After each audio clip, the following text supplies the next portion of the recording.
The right to vote is the most fundamental and essential feature of our democracy. As Abraham Lincoln said, government of the people, by the people, and for the people would not be possible if it weren't for citizens who cast their ballot at every available election. From city councils to school boards to President of the United States, the American people have a right, and I would argue a duty, to make their voices heard. In 2020, a record number of voters did just that. Nearly 160 million Americans cast their ballot, accounting for roughly 2/3 of all eligible voters. If you compare that to 2016, just 4 years earlier, 17 million more people voted in the last election. This included higher turnout across all racial and ethnic groups: African Americans, Caucasians, Hispanics, Asians, each had a higher turnout this election. When Congress originally passed the Voting Rights Act in 1965, the goal was to eliminate common discriminatory practices that were in place at that time. It was, and it is, a landmark piece of legislation, and there's no question it has been an overwhelming success. And I think that's something we should celebrate as a nation. In 2012, for the first time on record, turnout among black voters was higher than for white voters. In 2020, both Asian and Hispanic voters turned out at the highest rate on record. We've certainly come a long way, as the preamble to the Constitution says, in our effort to form a more perfect union. But we should not tire, nor falter, nor fail in our progress to make sure that everyone who has the right to vote has an opportunity to cast their ballot. Before every election, and 2020 was no different, there's a widespread effort to register new voters and encourage more citizens to participate. In Texas, we set new records in registering and turning out voters. We turned out 11.3 million voters, 66% of those registered. In years to come, I hope we'll set new records and get more voters to the polls. I think that goal should be shared by every American. But in addition to this work, we have a responsibility to protect the integrity of the ballot. This became a focus in particular after the 2016 election, when we actually saw Russia try to interfere with the presidential election that year.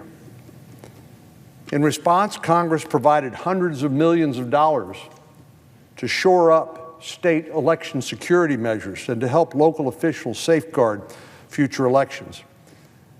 Our intelligence community, and particularly the National Security Agency and Cyber Command, made sure that there were no cyber attacks or minimize the impact of potential cyber attacks on election voting systems, including voter registries and the like. And the post-mortem reviews were that they were pretty successful in deterring those sorts of attacks that occurred in 2016. But Mr. President, it's not just up to the federal government. Across the country, states are also fighting to make sure that those who are legally entitled to vote can do so and ensure the integrity of their own elections. They're looking at ways to make it easier to vote and harder to cheat, which I think should be our goal. But those election security efforts have been mischaracterized, unfortunately, by many of our Democratic colleagues and many in the news media, who falsely claim that somehow there are efforts underway at the state level to suppress minority voters. We saw this play out in the case of the Georgia election law in particular. Our Democratic colleagues tried to frame this legislation as a way to suppress minority voters, but that was completely contrary to the facts. And it was completely contrary to the election laws in their own states. The Georgia law, for example, set a deadline of 11 days before an election to request a mail-in ballot.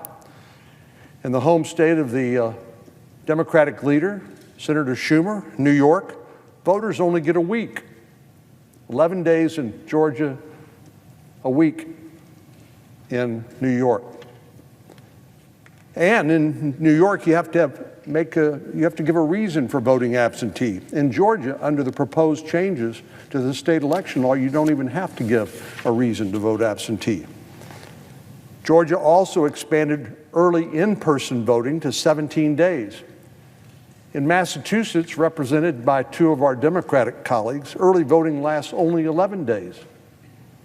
The president's home state of Delaware won't even offer early voting until 2022. In other words, you can't even do it now.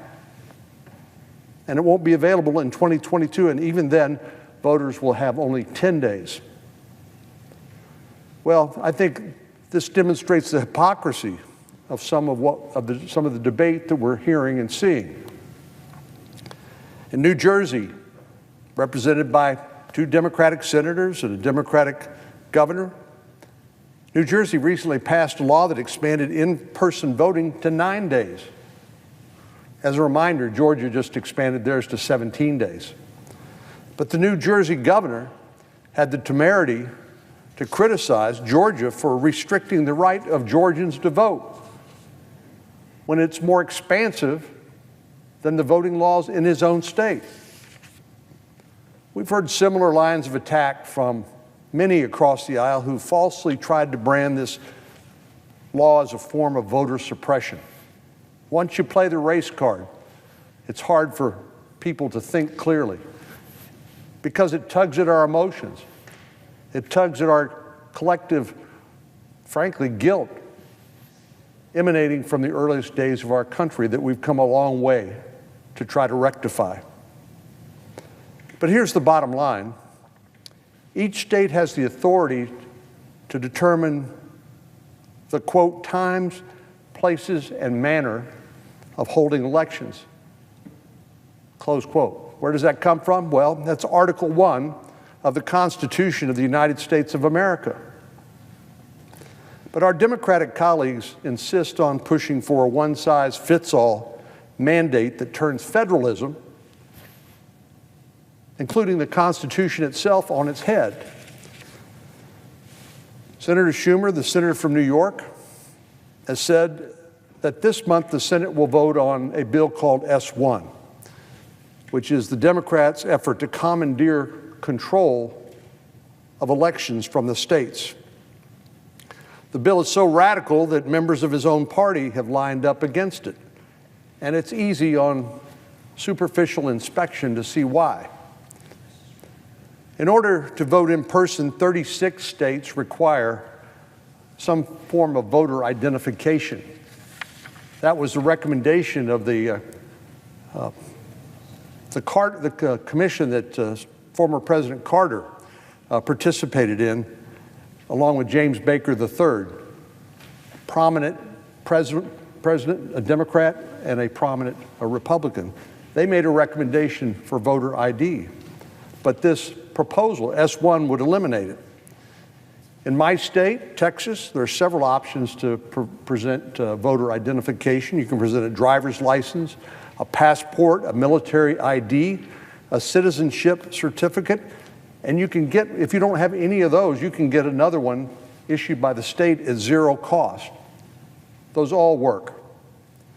Our Democratic bills, this Democratic proposal would stop states, would actually block the states from requiring voter identification, something you have to do when you buy a six-pack of beer or cigarettes for those who still smoke, or get on an airplane, or even to enter a federal building. You have to produce an identification to do so. But S1 would prohibit the states from making that requirement when exercising your most sacred right as a citizen. What would they require? Well, you sign a piece of paper saying you are who you say you are, and nobody can ask you any questions. And the invitation for fraud doesn't stop there. because this proposed legislation also legalizes something called ballot harvesting. That means that mail-in ballots could be collected by political partisans, whether it's paid campaign staffers or anyone who has a stake in the outcome of the election, not an impartial third party, but a partisan who has a stake in the outcome of the election. They could harvest those ballots.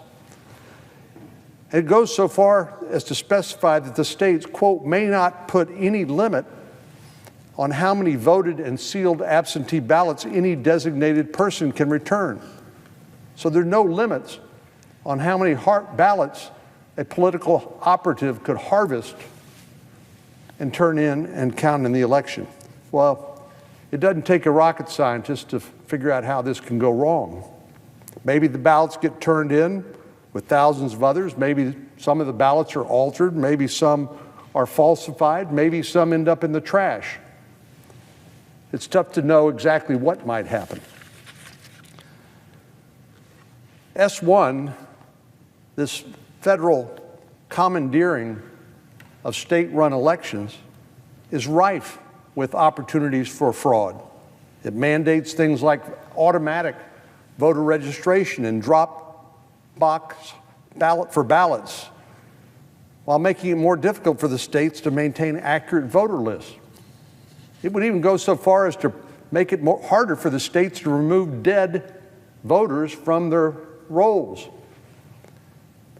My state, like many states, has an unfortunate legacy of having candidates and political parties cast the ballot on behalf of voters who are no longer alive. Box 13, for example. Arguably, that's the way Lyndon Johnson beat Coke Stevenson, by voting the cemetery vote. And that's not unique. Why would Senator Schumer and Speaker Pelosi be pushing this takeover of state-run elections? Well, it's pretty obvious. They think that our Democratic colleagues will reap the benefits of hijacking state election laws. That's really their goal here. They want to put a thumb on the scale of future elections. They want to take power away from the voters and the states and give themselves every partisan advantage that they can. And those are just some of the features of Senate Bill 1, S1. There are others. It would make changes to the Federal Election Commission, which currently has 6 members, 3 from each political party. And this is intentionally designed to protect the commission from partisan politics. Regardless of which party controls the Senate or the Federal Election Commission or the White House, the FEC will always be fair and balanced. Well, that doesn't serve the interests of our Democratic friends, so they want to change it. The election takeover bill would remove one of the seats held by a Republican and turn the Federal Election Commission into a partisan body. No more equal representation, no more consensus building. Why bother with that when you can steamroller an agenda with no opposition? And then, Mr. President, there's the taxpayer funding of elections. Instead of political candidates going out and making the case to prospective voters, instead of supporters voluntarily backing their preferred candidates with their hard-earned dollars, this bill would force taxpayers to bear the financial burden, even to the point of channeling dollars, your tax dollars, to candidates that you disagree with, who support policies that you do not support. And it's not even a dollar-for-dollar match. I don't know who came up with the idea of $6 from the taxpayer for every dollar that's raised from voluntary donations, but that's the proposal. What a deal. That means if somebody gives a candidate $200, the federal government could match it up to $1,200. Our Democratic colleagues even managed to get on the wrong side of the American Civil Liberties Union. This bill would implement a new disclosure policy that the ACLU says, quote, could directly interfere with the ability of many to engage in political speech about causes that they care about. But Mr. President, as bad as this proposal is, S1, if that doesn't work, and it's looking like, from reading the news recently, that it's not likely to work because of defections even among Democrats, our Democratic colleagues have a plan B. I want to remind you of what I said at the outset, that the Voting Rights Act of 1965 was one of the most important laws passed in modern American history. It's been reauthorized a number of times over the years, most recently in 2006. I proudly cast my vote in support of reauthorizing the Voting Rights Act. But a new bill introduced by our friend, the senator from Vermont, the senior senator, sometimes invoking the name of that civil rights icon, John Lewis, his proposal would radically change the law as well, this time putting the federal government, not the state, in charge of new voting laws again. Just a reminder, back in 1965, part of the Voting Rights Act required states and jurisdictions with a history of discrimination to receive federal preclearance before they could put new laws into effect. In 2013, the Supreme Court of the United States struck down the portion of the law that set the formula for which states were included in that requirement. The court ruled that it was unconstitutional because the coverage formula was outdated. The court said history did not end in 1965. And indeed, what happened when the Voting Rights Act was reauthorized in 2006, the proponents of that bill made no accounting for the tremendous progress in minority voting turnout that we've seen since that time. In other words, the Voting Rights Act worked. It worked miraculously, and thank goodness it did. But the Supreme Court, in striking down the 1965 formula as opposed to the current day rate of minority voting, the court said the Congress based the law on 40-year-old facts, having no logical relation to the present day. Here's an example. The formula in 1965 required states to receive preclearance before they could put their own voting laws into effect if they had any test or device, as it was called, that restricts voting. That included things like literacy tests or subjective determinations of moral character. But thanks to the Voting Rights Act, those practices are nowhere to be found today.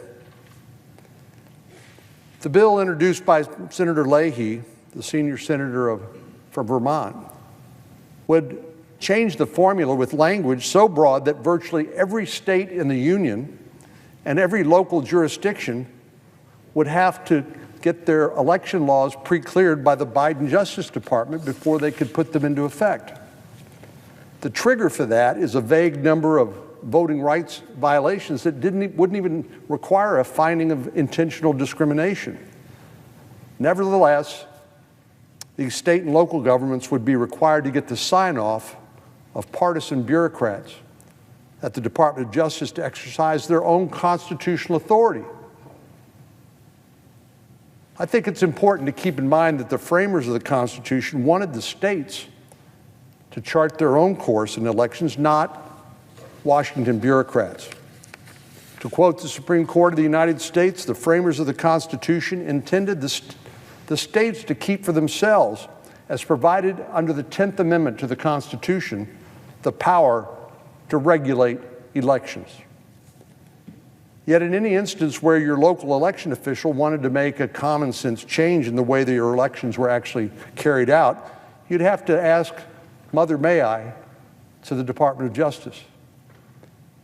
Based on this proposal, you'd think there'd been countless unenforced instances of voter discrimination that cry out for this sort of remedy.